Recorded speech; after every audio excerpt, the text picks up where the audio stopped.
सही काम करने का मतलब बुद्धू बनना नहीं होता। तुम अगर ये मानसिकता लेकर के चलोगे, या आप में से कोई और लोग भी होते हैं ना कि गुड गाइज फिनिश लास्ट, कि आप अगर अच्छे आदमी हो तो आप जिंदगी में सबसे पीछे रहोगे और मार खाओगे और लात खाओगे, ये अगर पहले से सोच के चलोगे तो फिर तो तुम सच्चाई को हरवाने का काम कर रहे हो। तुमने अगर ये कह दिया कि जो सच्चा आदमी है उसको तो जिंदगी में हार ही मिलनी है, तो तुमने तो सच को ही हरवा दिया। ऐसे नहीं मानते, सच के साथ भी रहना है और सफल होकर भी दिखाना है। नहीं तो हम क्या कह रहे हैं कि जो सच्चा जीवन जीने लग गया उसकी दुर्दशा ही होगी, हम ऐसा कह रहे हैं क्या? और अगर सच्चा जीवन जीने वाले की दुर्दशा ही होनी है तो फिर सच की ओर कोई क्यों आए? फिर तो झूठ और फरेब पे ही काम चलने दो ना। तुम वैष्णव मोमोज क्यों नहीं बेच सकते? ये तुम ढाबे पे आते हो, वो इतना बड़ा बड़ा क्यों प्रचारित करते हैं शुद्ध शाकाहारी वैष्णव ढाबा? क्यों करते हैं? उन्हें भी व्यापार ही करना है ना। क्या वो व्यापार में होने के बावजूद कोई ऐसी चीज लिखेंगे जो उनका व्यापार गिराए? निश्चित रूप से ये बोल करके कि उनका ढाबा शुद्ध शाकाहारी है, उनको व्यापार में भी लाभ ही हो रहा है। क्योंकि बहुत लोग ऐसे होते हैं जो ऐसी जगह पर नहीं खाना चाहेंगे जहां बगल में हड्डियां तोड़ी जा रही हों, कि आप इस मेज पर बैठ के खा रहे हो और बगल की मेज पर चिकन चल रहा है। बहुत लोग हैं जो नहीं खाना चाहेंगे। तो इस बात को तुम अपना एक सेलिंग पॉइंट क्यों नहीं बना सकते? फिर बोल रहा हूं, ऐसे हम कैसे करेंगे जहां जो अधर्मी है वो तो पूरे शातिर हैं, और जिन्हें धर्म पर चलना है वो भोंदू हैं? ऐसे कैसे चलेगा?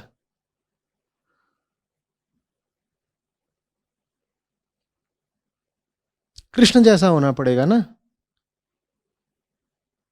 कि धर्म भी समझ में आता है, धर्म परायण भी है, गीता भी है, और युद्ध नीति भी जानते हैं। अर्जुन का अहंकार तोड़ना भी जानते हैं और दुर्योधन की जांघ तोड़ना भी। और अर्जुन का अहंकार तोड़ने के लिए गीता है तो गीता सही, और दुर्योधन की जांघ तोड़ने के लिए अगर अनीति करनी पड़े तो अनीति भी सही। नहीं तो युधिष्ठिर ने तो मामला सब तबाह ही कर दिया था, जीता जिताया युद्ध दुर्योधन के हाथ पर रख दिया था। पता है ना क्या बोल दिया था दुर्योधन से?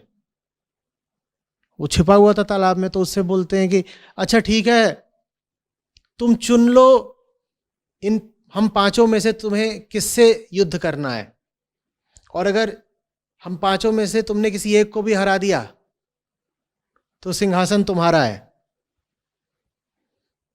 कृष्ण ने माथा पीट लिया, बोले आप सोच समझ के तो बोला करिए, क्या वचन दे दिया आपने? युधिष्ठिर बोले वो तो हमारी आदत है ऐसी, हम। अब ये दुर्योधन की खुददारी थी कि वो बोला कि तुम पांचों इस लायक ही नहीं हो कि तुमसे युद्ध करूं, करूंगा तो मैं उससे जो मेरी टक्कर का है, मैं भीम से करूंगा। वो ये भी बोल सकता था कि मैं युधिष्ठिर से करूंगा या सहदेव से करूंगा, वहीं पर खेल खत्म हो गया होता। लेकिन उसके बाद भी वो भीम पर भारी पड़ रहा था। तो फिर कृष्ण ने बहुत ये नहीं सोचा कि नीति क्या कहती है और गदा युद्ध के नियम क्या हैं।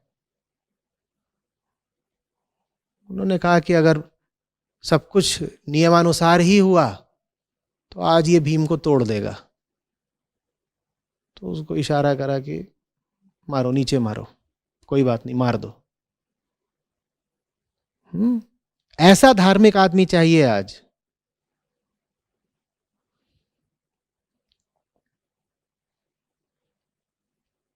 होता उल्टा है। मैं जितने भी कपटी लोगों से मिलता हूं, उनकी धूर्तता की कोई सीमा नहीं। उनका दिमाग चल रहा है, वो महत्वाकांक्षी हैं, वो कुछ भी कर दिखाने को तैयार हैं, उनमें ऊर्जा पूरी है, वो दुनिया पर छा जाने के लिए हौसला रख रहे हैं, उनका आत्मविश्वास देखो।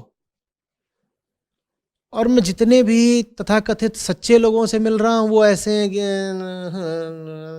हम तो जी राम जी के भक्त हैं, हम तो कुछ नहीं करते, हम तो बस भजन करते हैं, डर जाते हैं। आचार्य जी क्या करें, आचार्य जी गोद में बैठा लो। ये क्या चल रहा है? ऐसे काम चलेगा?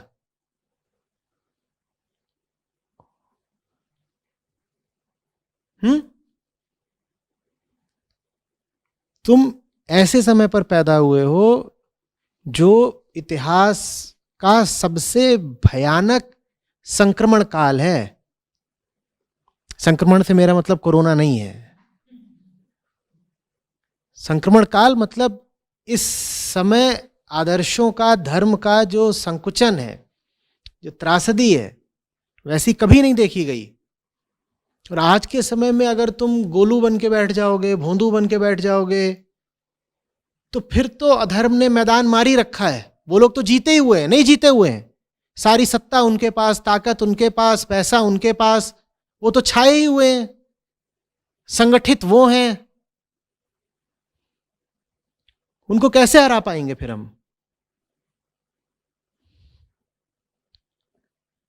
बुद्धि कहां है, हौसला कहां है? यह सारा बुद्धि और हौसला हमने पापियों के हिस्से ही छोड़ दिया है।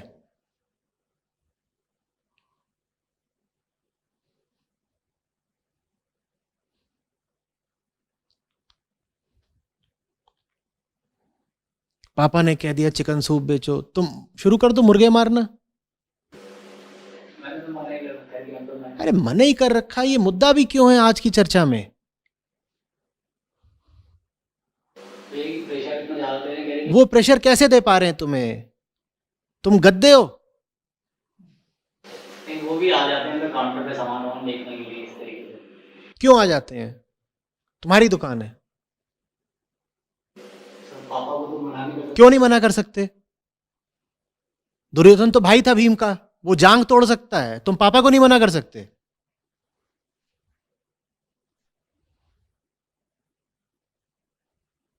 ये क्या है? माया मां की शक्ल लेके आ सकती है और पाप पापा की शक्ल लेके आ सकता है। तो उनसे लड़ेंगे नहीं हम?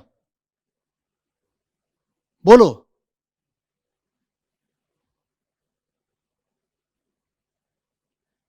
मैं नहीं कह रहा हूं कि सब माएं माया होती हैं, सब पापा पापी होते हैं, लेकिन अगर मां माया बन गई हो और पापा पाप सिखा रहे हो, तो उनसे लड़ेंगे कि नहीं लड़ेंगे? फिर जवानी कहां है तुम्हारी? तभी तो साहब दिखाया ना। ये क्या साहस है? तुम तो ऐसा लग रहा है कि साहस मांग रहे हो। अध्यात्म में कमजोरी के लिए कोई जगह नहीं होती है। जिंदगी में ही कमजोरी के लिए कोई जगह नहीं होती है। गुनाह है कमजोरी। ये लुचुर पुचुर ऐसे कैसे जियोगे?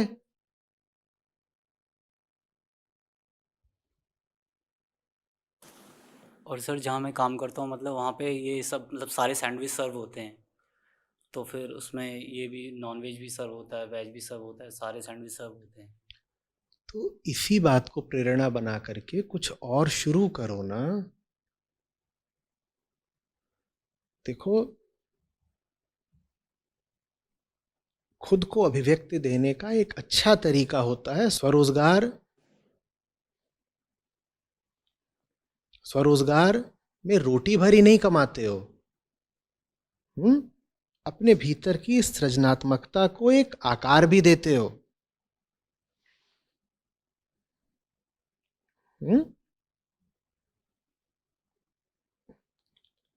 उम्र तुम्हारे साथ है, जिम्मेदारियां तुम पर नहीं है, कोई कर्ज तुम पर नहीं है। और ऐसा भी नहीं है कि अभी जो तुम नौकरी कर रहे हो वो बहुत तुम्हारे लिए बड़ी है या ऊंची है या बहुत कमा रहे हो, तो फिर तुम्हारे सामने कोई बाधा ही नहीं ना। सर अगर जो मेरे को काम आता है कॉफ़ी का, जो कॉफ़ी इंडस्ट्री जिससे मैं हूँ, मतलब उसका काम खोलने के लिए भी तो कम से कम 8-10 लाख या इससे ज़्यादा ही चाहिए होंगे। देखो सस्ते में कैसे हो सकता है। और जिस एरिया में मैं अगर जो मैं दुकान भी लूँगा या रेस्टोरेंट टाइप का लूँगा तो उसका किराया कम से कम 50,000 1 लाख, कम से कम 50,000 तो होगा ही। ठीक है, मत करो। यही सुनना चाहते हो तुम, मत करो।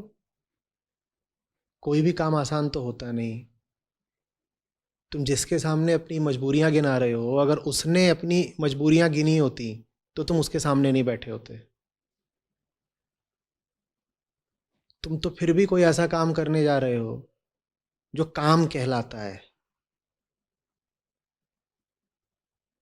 जो मैंने काम करा है वो तो काम कहलाता ही नहीं है। तुम तो फिर भी एक उद्योग, एक इंडस्ट्री के हिस्से बनने जा रहे हो।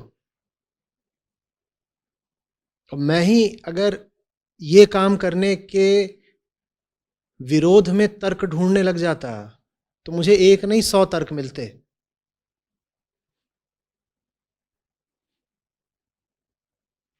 मजबूरियों का कोई अंत नहीं होता, और मजबूरियां गिनाने वाले को समझाया नहीं जा सकता।